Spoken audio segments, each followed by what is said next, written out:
Question 11 from Logical Reasoning, drill set number 2 at lawhub.lsac.org is quite honestly probably one of the most hated question types you'll have on the entire exam, a parallel flaw question type. Now, whenever you've got parallel reasoning, whether it's parallel reasoning or parallel flaw, you need to highlight what type of argument you have because that can help expedite your evaluation. So we're going to highlight flawed reasoning most closely parallels because that's all I need. And we know we need to find an answer choice that is going to match the flaw in the paragraph on the left-hand side. Now, we treat the paragraph on the left-hand side for a parallel reasoning or parallel flaw question task the exact same as we would any other argument.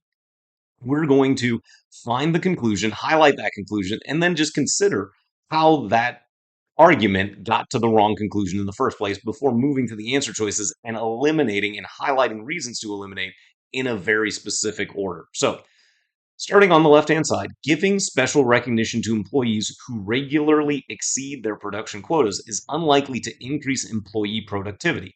Dedicated employees will work to the limits of their capacity even without the additional incentives such recognition would provide, and those employees who are only interested in getting by are unlikely to regard the promise of special recognition as an incentive at all.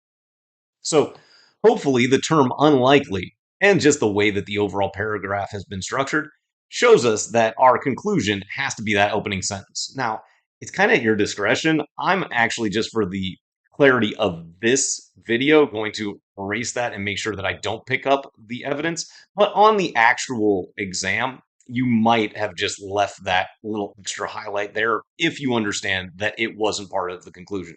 Now, we do want to think about why the evidence doesn't lead to this conclusion because the question task has indicated that the argument is flawed. And if we think about it, we're talking about employee productivity overall increasing or not increasing. But then the support only focuses on two categories of employees. We've got dedicated employees and employees who are only interested in getting by. Well, those aren't the only types of employees. You could just have an average employee, and maybe the average employee would be motivated by this recognition. So we've predicted what the flaw might be, but we're not even really going to engage with that prediction at the outset. There are a couple of steps in terms of eliminating your answer choices for parallel flaw tasks such as this. Starting with, we want to eliminate any answer choices that have clearly cogent or at least more cogent arguments than the one that is presented.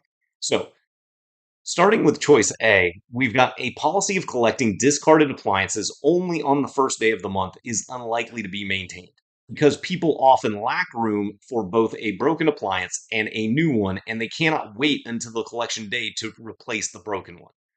Well, this argument is all over the place. So at least I can say it's flawed. So I'm going to just scroll on down and say we'll come back to that and reevaluate it if necessary. If we aren't able to eliminate all of the other answer choices as being valid arguments, because we know that the first step of elimination with parallel flaw answer choices is eliminate anything that actually makes logical sense. Next, we have choice B. Kenneth and Martin had planned to spend the weekend together, but this plan is unlikely to work out well since Kenneth wants to spend the entire time in the city and Martin wants to spend it exploring a wilderness trail in the mountains. Well, this seems like a completely valid argument. So I'm just going to highlight this plan is unlikely to work out well in orange and go, that's a valid argument. It's absolutely true based on the statements provided. And we can eliminate choice B because we want to highlight a flawed answer choice that matches what we have in the paragraph to the left. Next, we have choice C. The fire drills in office buildings are unlikely to improve people's chances of getting out safely in case of fire because the only people who take fire drills seriously are those who are already aware of the damage that can be caused by fire.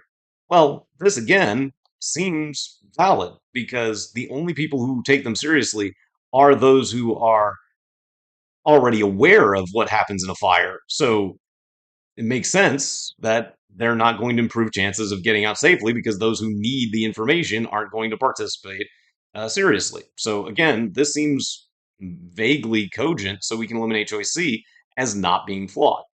Next, we have choice D. The latest children's movie is unlikely to be a box office success because few people over the age of 6 will be able to endure watching it, and the 6 and under crowd who will love it are seldom allowed to attend the theater unaccompanied. So again, we know that few people are going to be able to watch it and endure watching it. And you're like, oh, they're okay, so they're not going to want to watch this thing. And it's unlikely to be a box office success. Once again, I'd say this is at least vaguely coherent. So we can eliminate choice D as being a largely valid argument. And then lastly, choice E, eliminating the school's required fitness class is unlikely to make any difference in whether or not students get enough exercise, since those who practice a sport get all the exercise they need, and the exercise haters skip class anyway. And I might be thinking to myself, well, now we've got two extremes as representing our entire population, those who practice a sport and exercise haters. Well, are the only two types of students those who practice a sport and those who hate exercise? Absolutely not. You could have just your general population of students.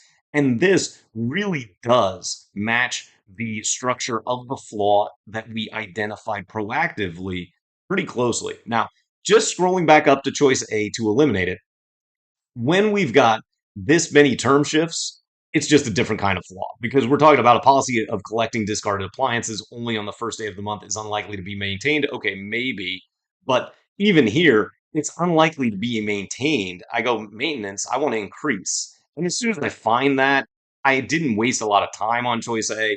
You might be down to two. And remember that when you're down to two, you do want to find the reason to eliminate the reason to, rather than the reason that you like it.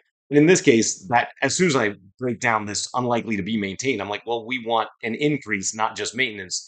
And choice E is talking about whether or not the students get enough exercise. So that would be increasing the exercise. So our correct answer is choice E. And you can see how you want to have a very dedicated and deliberate approach of eliminating for parallel flaw question tags, eliminate valid arguments first, and then eliminate more closely if necessary in comparison to the exact flaw that you hopefully predicted from the paragraph that was presented.